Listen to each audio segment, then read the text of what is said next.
Hello guys, welcome back to my channel. ನಾವು ಇವತ್ತು ಎಲ್ಲಿದ್ದೀವಿ ಅಂತಂದರೆ ಕೋಟೆ ಹೆಬ್ಬೆ ಫಾಲ್ಸಿಂದ ಸೀದಾ ಮನೆ ಕಡೆ ಬರ್ತಾ ಇದ್ವಿ. ಬರೋ ರೋಡಲ್ಲಿ ಇದೊಂದು ಪುಟ್ಟಾಣಿ ಗುಡಿ ಕಾಣಿಸ್ತು. ಈ ಗುಡಿ ನೋಡಲೇಬೇಕು ಅಂತ ಅಂದ್ಬಿಟ್ಟು ಹೊರಟ್ವಿ.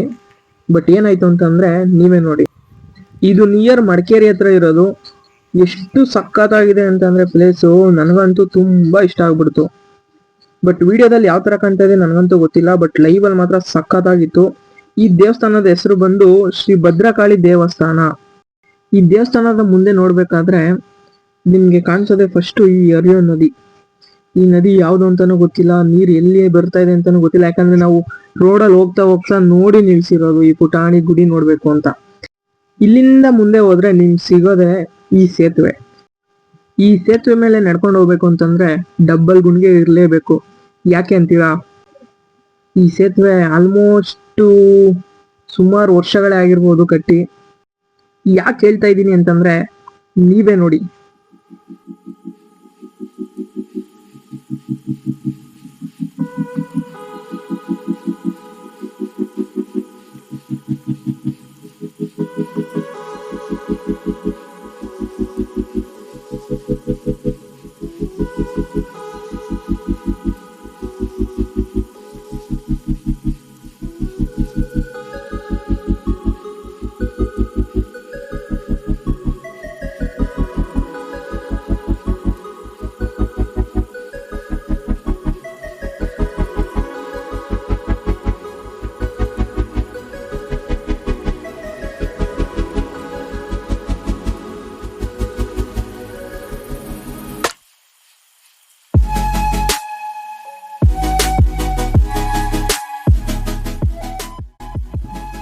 ವಿಡಿಯೋದಲ್ಲಿ ಅಬ್ಸರ್ವ್ ಮಾಡ್ದಂಗೆ ಈ ದೇವಸ್ಥಾನದ ಸೇತುವೆಯನ್ನ ನಿಧಿಯಿಂದ ಕಟ್ಟಲಾಯಿತು ಅಂತ ಬರ್ದಿದ್ದಾರೆ.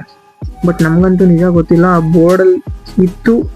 ಇದನ್ನ ನಾನು ವಿಡಿಯೋ ಮಾಡಿಕೊಂಡು ಅದಾದ್ಮೇಲೆ ಎಡಿಟ್ ಮಾಡೋ ಟೈಮಲ್ಲಿ ನನಗೆ ಗೊತ್ತಾಗಿದ್ದು. ನನಗೂ ಗೊತ್ತಿರಲಿಲ್ಲ. ಯಾಕೆ ಇಷ್ಟೆಲ್ಲ ಹೇಳ್ತಾ ಇದ್ದೀನಿ ಅಂತಂದರೆ ಆ ದೇವಸ್ಥಾನಕ್ಕೆ ಹೋಯ್ತೀವಿ, ಎಷ್ಟು ಸಕ್ಕತ್ತಾಗಿದೆ ಅಂತ ಅಂದ್ಬಿಟ್ಟು, ಪುಟಾಣಿಗಿತ್ತು ಅಂತ ಅಂದ್ಬಿಟ್ಟು ಹೋದ್ವಿ. ಆ ನೇಚರು, ಪ್ರಕೃತಿ ಸೌಂದರ್ಯನೆಲ್ಲ ಸವಿತಾ ಇದ್ವಿ. ಹೋಗಿ ಇನ್ನೇನು ದೇವಸ್ಥಾನದ ಒಳಗಡೆ ಹೋಗ್ಬೇಕು ಅಂತಿದ್ದಂಗೆನೆ ಯಾರೋ ಬಂದ್ಬಿಟ್ಟು ಕರೀತಾರೆ, ಹೋಗ್ಬೇಡಿ ಹೋಗ್ಬೇಡಿ ಹೋಗ್ಬೇಡಿ, ಬನ್ನಿ ಬನ್ನಿ ಅಂತ ಅಂದ್ಬಿಟ್ಟು. ಯಾಕೆ ಏನು ಅಂತ ಇದುವರೆಗೂ ನಮ್ಗೆ ಗೊತ್ತಿಲ್ಲ. ಒಳಗಡೆ ಎಂಟ್ರಿ ತಗೊಳಕ್ಕೂ ನಮಗೆ ಬಿಟ್ಟಿಲ್ಲ ಅವರು. ಬಟ್ ಆಚೆ ಕಡೆಯಿಂದ ನಿಮಗೆ ವಿಡಿಯೋ ತೋರಿಸ್ತೀನಿ ನೋಡಿ. ಎಷ್ಟು ಚೆನ್ನಾಗಿದೆ ಅಂತಂದ್ರೆ ನೀವೇ ಕಮೆಂಟ್ ಮಾಡಿ ಹೇಳಿ ಹೇಗಿತ್ತು ಅಂತ.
ಎಲ್ಲರೂ ಟೆಂಪಲ್ಗೆ ಬನ್ನಿ ಅಂತಂದ್ರೆ ಇಲ್ಲಿ ಹೋಗ್ಬೇಡಿ ಅಂತ ಹೇಳ್ತಿದ್ದಾರೆ.